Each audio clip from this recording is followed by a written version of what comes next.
Éric Mestralet est chef d'entreprise. Il a décidé il y a 3 ans de créer une école à Montfermeil dans la Seine-Saint-Denis. Une école privée où les élèves portent l'uniforme, assistent à la levée du drapeau et où les parents doivent s'impliquer. Éric Mestralet est votre invité, Maxime, pour l'interview Vérité d'Europe 1. Bonjour Éric Mestralet. Bonjour. Merci d'être en direct avec nous ce matin. Vous la connaissez par cœur, la phrase que doivent répéter les élèves chaque lundi matin dans votre école ? En remerciement de notre pays et de notre famille qui nous permet de nous instruire. Oui, pour remercier nos parents et notre pays qui nous permettent d'étudier, c'est ça la phrase qui est répétée tous les lundis. Tout à fait. Pourquoi est-ce que pour vous, on est au-delà du gadget avec cette phrase répétée, avec l'uniforme obligatoire, avec la levée du drapeau toutes les semaines ?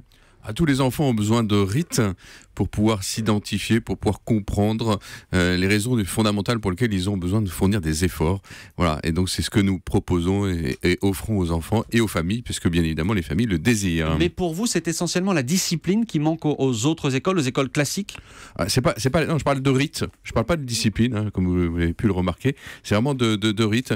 Ce qui compte véritablement, c'est que les enfants se sentent et un référentiel dans lequel ils soient à l'aise, ils aient l'impression d'être en confiance, ils se sentent aimés, il y a beaucoup de bienveillance dans les rites qui sont utilisés, les codes qui sont utilisés dans l'entreprise, dans l'école. Il y a aussi le vouvoiement. Et je parle bien du vouvoiement des professeurs vis-à-vis des élèves. C'est-à-dire que ça marche dans les deux sens. Ça marche dans les deux sens, mais c'est d'abord dans ce sens-là. Les enfants ont l'impression d'être considérés, ce qui n'est pas le cas dans leur quotidien. Pourquoi est-ce que vous, chef d'entreprise, vous vous êtes dit un jour, je veux créer cette école-là, de ce genre-là, en banlieue ? Alors, tout simplement parce que, étant chef d'entreprise, j'ai effectué un certain nombre de recrutements et je voyais que les jeunes qui venaient des banlieues, des quartiers difficiles, avaient des difficultés, ne possédaient pas un certain nombre de codes et donc, de fait, étaient gênés pour pouvoir rentrer de plein pied dans le monde adulte. Je trouve ça pas normal, voire scandaleux. C'est la raison pour laquelle je me suis intéressé pour essayer d'apporter une solution. Ce n'est pas la solution, mais c'est une solution. Mais pourquoi est-ce que, d'après vous, l'éducation nationale ne parvient pas, et c'est ce que vous dites ce matin, à gérer ces élèves-là et à les faire grandir correctement ? L'éducation nationale, c'est un modèle global qui est proposé. Or, ici, il y a un certain nombre de particularités qu'il faut prendre en compte. Et malgré les difficultés économiques, sociales, familiales dans lesquelles peuvent être ces enfants et qui nécessitent d'adapter un modèle ou de spécifier des particularités, ces particularités, prendre en compte ces particularités pour permettre à ces enfants de retrouver le goût d'apprendre. Au départ, dans cette école à Montfermeil, il y avait une douzaine d'élèves il y a 3 ans, je crois. Oui, aujourd'hui, vous en êtes à combien ? 110. Et quel est le profil de ces élèves ? Milieu plutôt défavorisé ?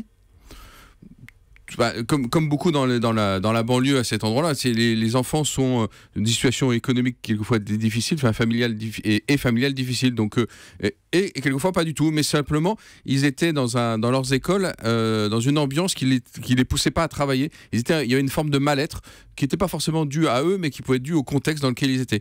Souvenez-vous qu'en Seine-Saint-Denis, il y a au collège, il y a 10% des enfants passent leur temps à être virés d'une certaine manière, et donc voilà, ils sont pas à l'aise, ils mettent une ambiance qui est pas excellente dans les endroits où ils arrivent, donc voilà, et forcément les enfants qui sont autour en souffrent. Mais donc ce sont des parents qui ne croient plus à l'éducation nationale classique, à l'école publique, qui vous envoient leurs enfants ?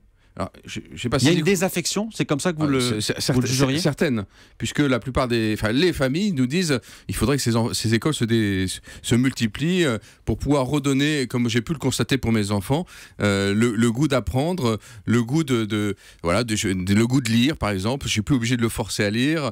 Voilà, il a envie le matin, il se lève sans difficulté. J'ai pas besoin de le pousser à s'habiller, il y va tout seul. Voilà. Mais ça a un coût, forcément, pour les familles. C'est une école privée, on le répète. Combien ça coûte une scolarité chez vous ? Une scolarité, une année en tout cas. 750 € qui couvre que 20% des coûts et le reste évidemment je m'occupe de chercher des fonds pour pouvoir subvenir à ces besoins. Ça veut dire qu'il y a des grands groupes qui vous aident, qui font du mécénat ? Du mécénat, des fondations qui s'intéressent au sujet, qui voient cette expérimentation d'un œil très intéressé pour dire finalement il y a peut-être des particularités à prendre en compte que l'éducation nationale ne peut pas prendre en compte. Donc il n'y a pas de reproche, mais simplement il faut essayer d'apporter des solutions. Mais alors vous parlez d'expérimentation. Si on rentre concrètement dans l'enseignement que vous proposez, qu'est-ce qu'il y a de différent chez vous ? Une chose fondamentale, c'est qu'on ne dit pas que l'enfant est maître de son apprentissage. Les maîtres sont bien là pour aider ses enfants à définir ce qu'il doit apprendre et pour pouvoir être autonome et apprendre tous les codes nécessaires pour entrer dans le monde adulte. Mais c'est-à-dire, si on va les... concrètement, par exemple, il y a plus de cours de français, c'est ça? Tout à fait. Donc il faut absolument rendre robuste tous les savoirs, l'apprentissage de tous les savoirs fondamentaux, donc le lire, compter, écrire, et aussi l'histoire, la connaissance de l'histoire. C'est fondamental pour qu'ils puissent être à l'aise dans la société dans laquelle ils vivent. J'imagine que vous regardez d'un œil particulier tout ce qui se dit en ce moment autour de la réforme du collège. Oui. Qu'est-ce que vous pensez de ces querelles-là? En fait, ça me désespère un petit peu parce que j'ai regardé le débat à l'Assemblée nationale. Je vois un débat idéologique décalé par rapport à la réalité du terrain. Donc, je suis un peu atterré, en fait. Vous parliez tout à l'heure de respect. Qu'est-ce qui fait que dans votre école, il y a plus de respect, d'après vous en tout cas, entre élèves et profs?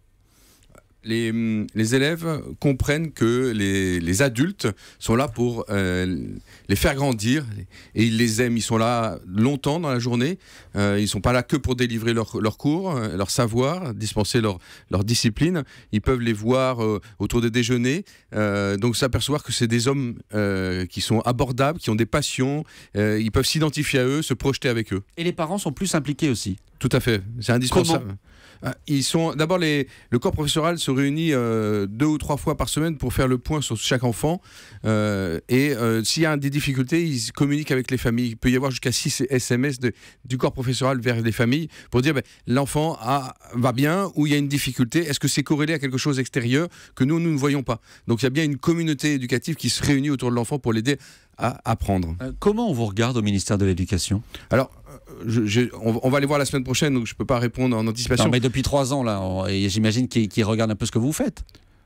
Je sais pas. Ce que je sais, c'est que localement, on n'a aucun problème avec tous les collèges avec lesquels il y a des échanges d'enfants qui s'effectuent en fonction de particularités. Donc, on n'a aucun problème localement. Alors maintenant, c'est en train d'être rendu visible avec la sortie de ce livre, bien évidemment. Mais donc, on les rencontre la semaine prochaine. Je pense qu'il y a ils étudient avec intérêt les pistes par rapport à l'échec scolaire et ce qui favorise la réussite scolaire. Donc, je vous dirai plus tard, quand on les aura rencontrés, savoir ce qu'il est possible d'envisager. Vous allez ouvrir d'autres écoles, d'autres collèges?